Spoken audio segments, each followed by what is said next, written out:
partial. So I've spoken to 7 Israeli intelligence officers, some of them current, some of them former intelligence officers. All of them took part in wars against Gaza, in bombing campaigns, whether right now or in 2021, 2022, and 2014. And the use of artificial intelligence is an increasing trend that the army is adopting to mark targets in Gaza. And I think a good year to look at to understand its beginning with relation to Gaza is 2019, when the Chief of Staff Aviv Kochavi introduced this new division in the military called the Targets Division.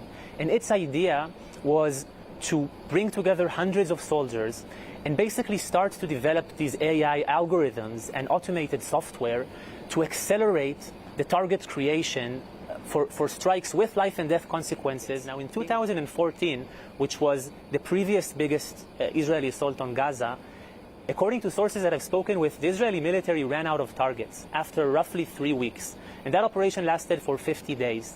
And sources have described a sense that in previous operations that the military just runs out of targets to bomb, and alongside that there is some political pressure or some need to continue the war, to create a victory image for the Israeli public, to work, to apply more pressure. And I think this increasing use of artificial intelligence, this acceleration of target creation, in part is a response to that problem, to running out of targets. And what we know now from sources is that target production using these programs, one of them is called the Gospel, and according to sources, it does facilitate this mass assassination factory that I can get into in a moment. But the rate of creating the targets is now faster than the rate that Israel is able to bomb the targets.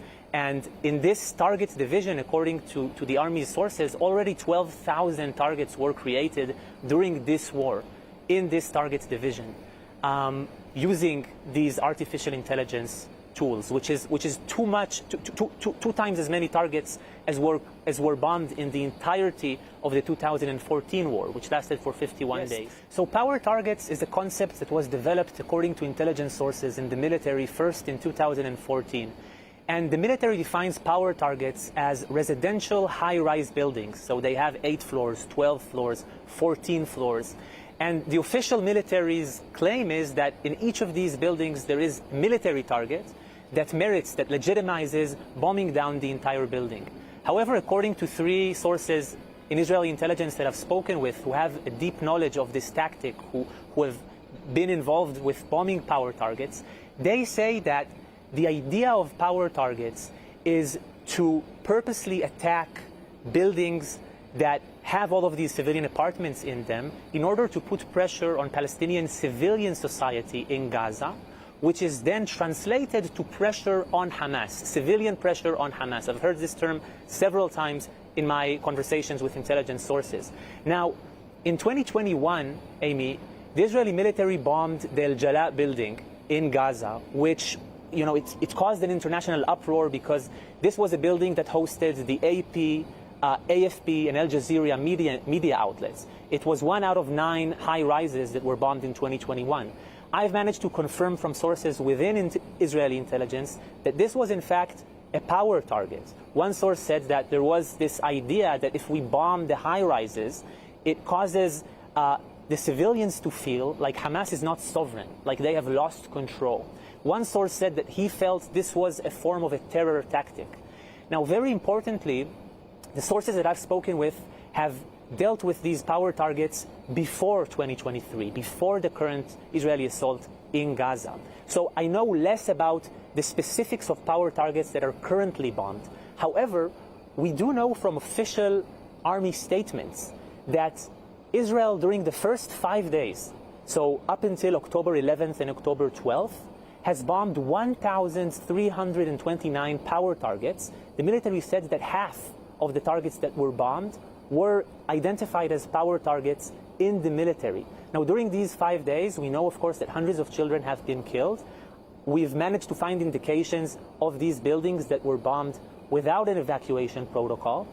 And this is a very important point because according to sources that I've spoken with, in the past, the internal protocol in the military was that you can only bomb power targets, which are high-rise buildings or governmental buildings inside neighborhoods, after you've evacuated all the families from the building. This was a principle that was in place in 2021, where they bombed 9 high-rises, 9 power targets, and no civilian Palestinians were killed because they did put in place an evacuation protocol. They call, the guard in the building. It's quite horrific, and there's little missiles. But at the end of the day, the goal was to put pressure on civilians by destroying their apartments, from what I've heard from sources, and not by killing. This idea that the military is doing whatever it can to keep civilians in Gaza safe, or that it is using its technology to not harm civilians in Gaza, is false. It's not true. And I know this not only from looking at the catastrophic killing of so many civilians in Gaza, but also by speaking to intelligence sources who have told me that now all of the previous restrictions that were already permissive into harming civilians have been dramatically loosened. For example, one source spoke about how you get sort of this approximation of where a target is, and it's not pinpointed. And yet soldiers will still strike it, knowingly killing families and civilians to save time in getting a more accurate pinpointing of the target. It's very important that people understand that, and this is according to 5 sources that I've spoken with in Israeli intelligence, in all of the target files that Israel is bombing right now, the amount of civilians that are likely to be killed is written down. When a child is killed in Gaza, it's because somebody made a decision that this killing was worth it to hit another target. And there are internal regulations that the army has created that regulate this. And so it's very clear to me that after October 7th, there is a total disregard for Palestinian civilian life, even when hitting targets that are either not distinctly military in nature. The third and final thing, and this goes back to the idea of a mass assassination factory, is that there is a systematic policy, according to sources, of targeting private residential homes of Hamas or jihadi operatives when they are in these private homes, when they are in these buildings or private residencies.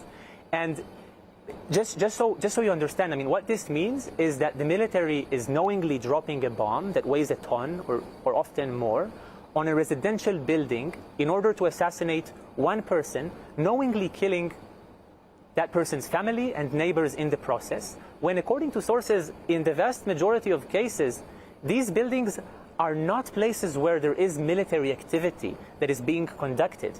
It is an assassination against somebody who is in Hamas or Jihad's military brigades, but they are not in a military place. One source who was particularly critical of this policy said that he thought it was like if Israel would bomb, if a Palestinian militant group would bomb the homes of Israelis, not when they are wearing their army uniform, but when they are going back home in the weekend, and essentially assassinating them through the bodies of their families or their neighbors, and then saying that they use those families as human shields. Now,